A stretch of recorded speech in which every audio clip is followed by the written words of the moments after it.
Welcome to the running journey. Welcome to the running journey. Welcome to the running journey. Welcome to the running journey. Running journey, yeah.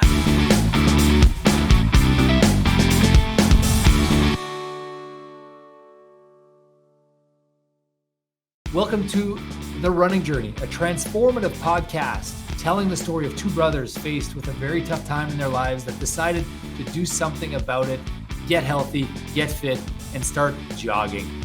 The Running Journey will take you through half marathons, Ironmans, ultra marathons, and their attempt at qualifying for the Boston Marathon. Don't forget 5Ks. Sorry. We're certainly not going to forget 5Ks, Charlie. This is The Running Journey. Listen to us while you run. That's a great idea. Okay, I think we have our intro. All right, guys. Thanks for joining me. I'm here with Patrick, my coach. Last call before Run with Rob starts in very soon, less than 48 hours. 2 days. I start Friday. Yeah. It's good that we're on the same page, huh? Less than 2 days. Sure there were still a couple of easy runs in there, so yeah. And you got 12 days consecutively, right? How did 12 days, 2 half marathons per day. 2.5. Two half marathons per day. 2 half marathon. Yeah. I was gonna say, I'm pretty sure that's what we were planning for. Good.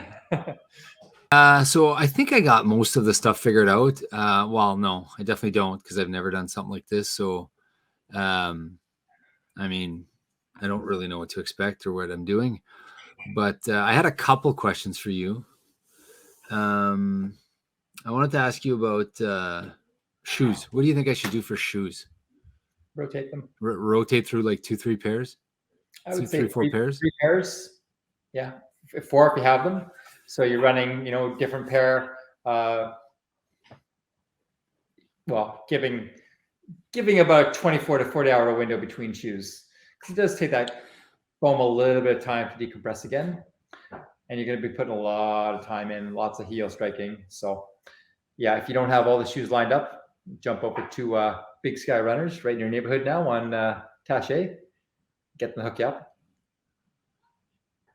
Yeah. Do you know if they have, like, I talked to Charlie today and he's like, why wouldn't you just wear Alpha Flies all the time now? That's what he was saying. They're so good. They're so unbelievable on your feet. Is there a downside to doing that? There's not. It just really depends on you. There's a lot of pro runners we're seeing nowadays that are that's all they're running because they want to feel, as specific as possible, right? You're training, they want it to feel like they're racing. Other runners say they just save them for speed days. But if you don't have any issues with your feet or have any issues with the shoes, then why would you not run in them? Yeah, they're so comfortable and so fast, and they feel so good. They're comfortable, they're cushy. It's not like in the old days where people used to go to like a racing flat, which is a super light shoe, really thin sole, minimal cushioning, and you just beat the crap out of your feet with the idea that you were wearing a really light shoe. And then, obviously attitudes have changed around that over the last 2 or 3 years. So, yeah, if you have the opportunity to go off the fly, why not? But otherwise, something you're comfortable in. Yeah, I'm going to do it. Yeah. All right. And that makes sense. With your body, you just keep it going. Okay. What do you think about so my nutrition? How many calories do you think? And I know, like, I'm going to try to talk to my nutritionist. I try to talk to her about this, but like, am I eating like 800 calories an hour kind of thing extra? Is that kind of... Well, like going back to your Ironman, we had you aiming for about 300 to 400 calories per hour. So that was kind of in the, 75 to 100 grams of carbs per hour, specifically on the bike. On the run, we had you a little bit less than that. So knowing that your day is broken up, I would still be aiming to get food in during the half marathon, because we're figuring you're probably looking at 2 to 2.5 hours per half, I'm guessing, unless you're running. Yeah, they're going to be slowing things down a little bit. So, Sorry, to clarify my question, I don't think I was clear in my question. I understand, I think, what I need to do during the half, which is something like the number you said. I was wondering how much you think I need to do in total afterwards to compensate. Like I need to eat more after it. I'm going to be starving after my half, right? Probably. Yeah. You know what? The jury is a little bit out on that one from the standpoint that you see some people go super healthy and really focus on, just getting all their beans and veggies and stuff like that. And other people that just go to the side of, you're just going to need calories. So put in whatever you can and make sure there's plenty there. So, I mean, considering it's only 12 days, I would lean towards the just put in calories. So if you know that your body agrees with certain things, whether it's a double pepperoni and mushroom pizza, then go with that. Like get the calories in. I would start finishing each of the half marathons with like a smoothie or something like that, where you can get your vitamins and minerals in fruits, or like protein in right away as well, some hydration, just because it's easy, quick way to get stuff in. And if your stomach's a little bit upset, smoothies tend to go down pretty easily. But when it comes to meals, like plenty of proteins and then plenty of carbs, like really pack those things in, because your body's going to need the protein to repair, and you're going to need the carbs for the next day to run. And fat will just come along with that as is. But as far as like a number, I couldn't give you a number on to what is extra. I mean, it's going to be over and above. Don't overeat, but eat to feeling comfortable. Oh, change up the format here. Change the format. Is that better? You hear me okay? You're coming through loud and clear. Yeah. Yeah. My reception was just terrible. So, okay. So, I figure, okay. I'm going to try to eat like clean, because I've been eating really clean most of my last 2 years. So I eat a ton of fruits and veggies and chicken breast, and I'm going to try to just stick with that, but realizing that I'm going to eat kind of whatever I need to eat. So yeah, that's what I plan on doing. Keep in mind with that, I mean, if you're eating all fruits and veggies and chicken, you're getting your protein, your vitamins and minerals, but you're not getting the caloric density that comes from some of those fats that might come along with some of those other foods. So right. Don't those things. So I'm going to need caloric density. So I'm going to need stuff like peanut butter and I don't know, stuff like that is what you're saying? Nut butters, avocados, things like that, eggs. Yeah. Yeah. Okay. Yeah. I got an egg sponsor, believe it or not. Perfect. Yeah. Egg and granola sponsor. They run a health food store in Steinbach, and they're sponsoring. Oh, what's the name? I should at least know their name. Anyways. It's not on the back of the shirt or something like that, or? What's that? Not on the back of the shirt? No, it's not on the back of the shirt. No, but anyways, yeah. So they're sponsoring eggs and granola, and I don't know what else. So that's pretty neat. What about pacing? I've kind of decided that I've talked to some of the people, and I kind of have an idea roughly what pace I'm going to run, and most of them are kind of above 2 hours. There's a couple people that have told me they want to try to break 2 hours.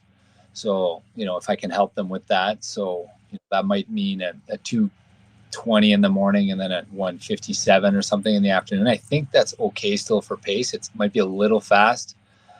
Do you have thoughts on that? Should I not do that? Knowing that you're putting together 12 hard days, like it's just gonna add up on the body. I would keep that as aerobic as possible. Okay. Not going in that red zone, so it's easier on the joints, easier to recover, and it's easier to just put your body through that kind of like zone 1, zone 2 kind of load than it is to red line. Yeah. But if you're guiding somebody through a 2-hour half, that's well within your capacity. So it might feel a little bit hard when there's fatigue in the body, but I don't think you're in a danger zone to be doing something like that. Okay. I know I shouldn't be doing like $140s and $150s, but if I help a guy out to try to break 2 and I want to run with him and encourage him, and I do that maybe 2 or 3 times during the thing, it's not the end of the world is what you're saying. I wouldn't think so, but your body's also going to tell you, right? Yeah. Like- Well, the zone 1 and zone 2, remind me what my heart rates are for that again. Basically where your Ironman heart rates are at. I have it right here. 1 second.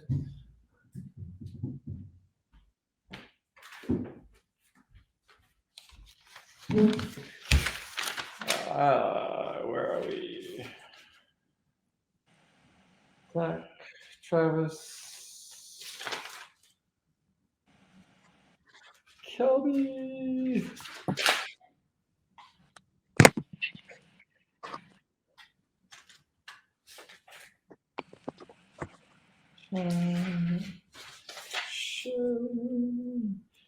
Rob. Run, we had you 130 to 140. Okay. And for this event, I would guess that, yeah, we're probably kind of, like I would aim to keep it well into that 140. Those numbers were coming through with like Ironman, like still similar pacing as to what you're going to be doing, but knowing that they were going to be a little bit on the high sides because Ironman race stress always pushes heart rate up a little bit. So I would stay down towards the lower end of that, like that 130 rate. But you're going to have days when it's going to be maybe a little higher if it's heat induced or something like that. So we just haven't had a lot of heat yet. And looking at what we're getting for temperatures, potentially Monday, Tuesday that I've seen next week, we're looking at 30, 31 degrees. Yeah, I saw that. Those are just going to be, yeah. And those are the days where, the heart rate's going to go up a little faster. So you just need to slow down that a little bit more. Okay. Awesome. And then what would you think for, like, if you were me, you'd probably do this like a oatmeal banana type meal before, and then just kind of stick to like a race day strategy for nutrition before? You're in the gray on this, right? You've got 12 days of running. So, I mean, race day nutrition is easy to do, like gels and chews and, whatever electrolyte beverages. But those are also things that aren't sustainable day in, day out. Like your body might spit them out at some point.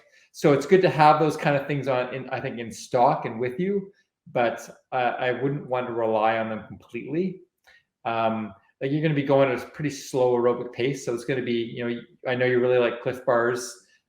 So having some of those, because that gives you a little bit more density and something that's going to, stick to you a little bit because it's a little bit slower to digest.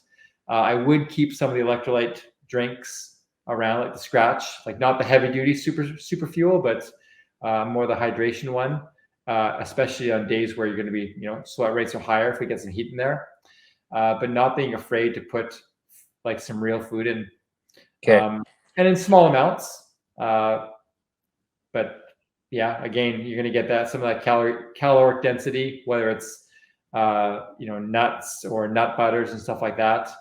Stuff that you wouldn't want to eat if you were pushing hard, but for longer kind of sustained efforts, you might want to mix a little bit of that in, and your body might just give you some cravings. Like you might be sending the crew off saying, hey, like I need this now. Peanut butter or whatever. Yeah. Okay. Like when I'm doing training for long rides, knowing that we're keeping our intensity down, I'll go like peanut butter banana wraps and stuff like that. Oh yeah, that's right. You told me about that. You're the one who told me about peanut butter banana wraps. How's your training going? How's the shoulder? Shoulder kind of sucks still. It is slow. Swimming faster than Charlie, but it's coming. I'm swimming, I'm biking, I'm running, but just the fitness is still catching up. So okay. That's why Okay. Anything I need to know? So run. Obviously, I've not done a ton of running in the afternoon. It's kind of foreign to me. The morning guy, I assume it's gonna be whatever. I'll figure it out. Anything like tips, pointers that you guys should consider that I'm not thinking of? Your signal's cutting in and out a little bit, but we'll try to continue here. I think what I heard is, what you need to do for the afternoon, because you're not used to running in the afternoon too often. Basically, assuming that you finished your run in the morning and you fueled well after it, and knowing that you want to get a good chunk of fuel in before you start that afternoon run, and then having a fairly cleared out stomach, so you're not carrying those calories into the second run, I would aim to start the afternoon slow. Even if it means you walk that first mile or something like that, and then build into it sort of as things loosen up and the body warms up. And then you can kind of set that smooth pace and kind of get into the heart rate zone. Because you're not going to want to. Pardon me? Not walking the first mile. Well, walk before the first mile then, or something like that. But you want to get moving and enter into it slowly, and your body's going to dictate a certain amount of that too. Just because at some point there's going to be some discomfort and some soreness here, just from being on the feet that much and putting that many steps in. So giving the body that time to sort of warm up and feel good. And do you have any advice I hadn't thought? You've seen a buddy do something like this, and you're like, oh, he did this, or something you read. I don't know. Anything that I'm missing? Sorry, you totally cut out there. I missed a lot of that. Sorry, yeah. Anything else that I'm missing that you want to give me general advice on that I haven't brought up? Well, I mean, big things are, don't be afraid of afternoon naps, like between your runs, simply from the standpoint that that's when a lot of recovery can take place. Good sleep in the evenings, or as much as you can. Other little recovery strategies, things like, putting your feet up or doing a little gentle foam rolling, just to kind of keep things limber and loose. But I would avoid anything like really intensive. Like some people, go to the massage guns and stuff like that. Like you don't have time for that kind of thing. Some light massage might even work, just to keep the blood flowing to help with recovery, that sort of thing, in between the days or after the runs, that sort of thing. You're not going to want to do anything physical at some point. So give the body a bit of, the rest it needs. And other than that, it's going to be keeping the hydration and keeping the fuel going in. There's no real secrets. Treat the body well, and you'll probably figure out a few things along the way. Have plenty of shorts, because you're not going to want to run in the same shorts. Have plenty of lube, because things are going to get chafed. Lots of socks. And then think about sun protection. From the standpoint, sunglasses, hat, sunscreen, because sun's going to be beaten down in some of those days. And we haven't had that acclimation at this point. So yeah, that's really good advice. Sun. Hadn't thought of that. Because I'm going to be an extra 4 hours of sun every day that I'm not getting, right? Yeah. Okay. And like back of the neck, stuff like that. Like you almost might want to be coming up with something to like cover the neck. Okay. Like the stuff that the Sahara Desert runners wear, kind of thing. Yeah, basically. I mean, you could play it by ear, and you might get lucky with a few overcast days and that sort of thing, but you never know. Other thing is, what's your strategy if it pours rain? So looking at weather conditions and that sort of thing. It's not that big a deal, but again, that would be another good reason for having a pair of shoes that you can switch up, because if something gets soaking wet, having a dry pair to start the next day. Yeah. I should have showed you the tan lines I got from Texas. Yeah. It's like a canvas on my leg, white on the one side and like red, like it's just a line, like the sharpest line, because I guess those pants are tight-ish around the leg, right? Yeah. It's a wicked hillbilly tan line I got. Yeah. Nice. I saw, of course, the bracelet tan and the watch tan, of course, right? Yeah. I saw Charlie at the pool, I guess the week after, and all his burn had kind of turned to tan.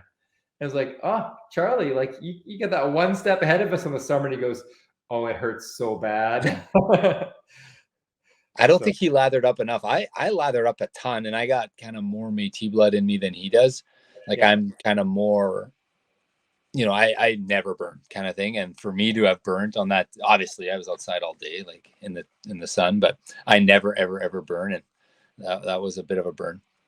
Yeah. Well, you're not used to Texas either, right? So Yeah. that's a little different. And early in the season, so you didn't get that slow introduction of, a little bit of sun exposure at a time. And yeah, it's a big shock.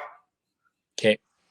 So heat, nutrition, rotate the shoes, shorts, lube, chafing, real food, don't hesitate to go for scratch and stuff like that. These are all really, really, really good pieces of advice. Anything else I'm missing?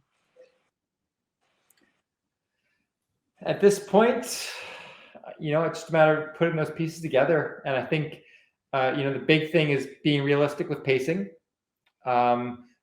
being realistic with having to alter the plan a little bit.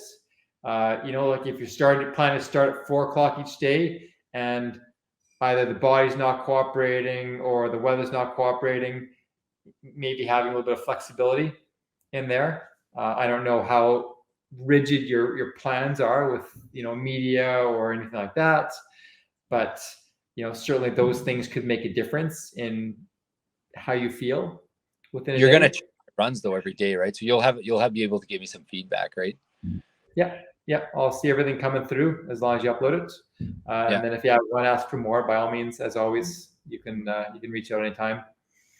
What do you use for your watch? You use a Garmin, right? I have a Garmin 745. Oh, that's a good one. It's your charge. You might have to alternate watches. Yeah, well, never mind. This thing, you've seen what it's done over my last runs. It's given me 180s for average heart rate, and I know I'm not going 180. I've never done that. So I've had 3 of my last 4 runs, I think or 3 of the last 5 have been 180 averages. So I kind of want to know my heart rate. So I'm debating just getting another one and just wearing 2 watches and seeing if they work or if they don't work, or at least I'll have 2 watches if this one's out, whatever. I'm debating. Yeah. Does the Apple Watch, will it talk to a heart rate monitor? Will it sync to something Bluetooth? Oh, I don't know, because I have a heart rate monitor for my bike computer, my Wahoo. Yeah. Do you think it might talk to that? Potentially. I don't know specific. I'll Google. I'll figure it out. But Bluetooth wise, I wouldn't be surprised if it could pick up the signal. I just haven't played with an Apple Watch, so I'm not totally sure. But I mean, any Garmin wristwatch will pick up a chest strap, so I don't see why an Apple Watch wouldn't. Yeah. Okay. Because then you basically turn off the heart rate on your watch and just use the chest strap signal, which is usually way more accurate than any watch-based heart rate anyway. Yeah, that's what I want. I want accurate data. Yeah, okay, maybe I figure that out tomorrow. Lots of time, right? Not like it's last minute. Yeah. You know what? Really, it's one of those ones you can get up and just, as you're tying your running shoelaces, you can figure that one out. It's one of Yeah. That's kind of like my Ironman. I didn't know where I was supposed to go for my bike, and anyways. That's why you had 4 guys with you. Didn't know what the bags were for. Didn't know. Anyways, I figured it out. Okay, so I'm getting started. 48 hours. I'll send you the chat. You keep me posted. If I need to connect with you, I'll reach out. But otherwise, I'm pretty excited. Well, I'm pretty excited is an understatement. I'm very, very, very, very excited. I haven't been excited for something like this in a long time. Okay. Well, all the best with it. I will keep watch and leave comments for you along the way. And then once you're done, we can sort of talk next steps depending on what recovery is. I know that New York is the big one, but before we jump into an Ironman, we should chat because big bite. Yeah, I'm thinking I might want to do that Ironman. Anyways, we'll see. Yeah, 12 days, man. 12 days of running first, then we'll worry about that later on. Okay, right on, Patrick. Okay, I'll let you go. Thank you so much for taking the time tonight. Have a great night. Always. Okay, all the best. Bye. Good night.